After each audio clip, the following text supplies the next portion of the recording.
I don't think I've ever enjoyed reading a book so intensely as I have reading Beloved by Toni Morrison with a group of 20 plus people. Hello, welcome to a video where we talk about the Insufferable Readers Book Club on Fable, where we're currently reading Beloved by Toni Morrison. It has so many powerful themes and discussion points on the human condition, on motherhood, on what it feels like to be deprived of love and humanity, of basic human connection, how Black men under slavery were deprived of human connection and what that led them to do, how they had to live in these dark, dark times. One of the most poetic verses that I've read ever in a book is on page 83. She's explaining the impact of trauma and how it affects the brain, how the person can't take more, but the brain can't refuse that information or that experience. And she says it so beautifully that I was just taken aback. Out of context, it may not sound as powerful as it did within the context of the whole story,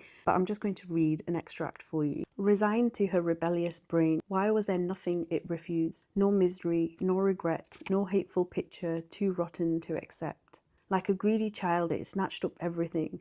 Just once, could it say no thank you? I just ate and can't hold another bite. I am full, goddammit. Then there is still more that my brain would go right ahead and take it and never say no thank you.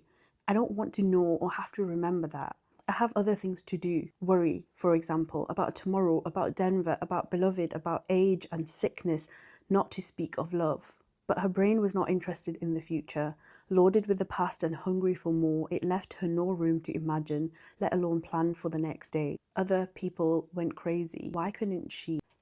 Toni Morrison's lyrical prose comes out so beautifully in this book. She writes as though you already have the context, as though you know the pain, you know the experience. She's sharing it with you. Sometimes it's hard to understand because if you've never lived these experiences, what she says goes over your head. But if you really sit with it and try to dissect what she is saying through the characters, you will feel the gut-wrenching pain of the prose within this book. Sitting down with a book for the purposes of having a discussion with others has allowed me to sit with the book in a way that I probably wouldn't have if I was just doing it by myself. There were so many discussion points that kept coming up that I was highlighting and making notes on, as you can see from the actual book. If you do plan to read Beloved, I do highly recommend that you take your time with it. It's not a book to be rushed. It's a book to indulge in slowly. We're almost done with it. If this is a book that you want to read, feel free to join us on Fable. We're reading it until the end of January. There's already discussions going on, but you can join in with spoiler-free discussions and some reflections at the end. Thank you so much for watching.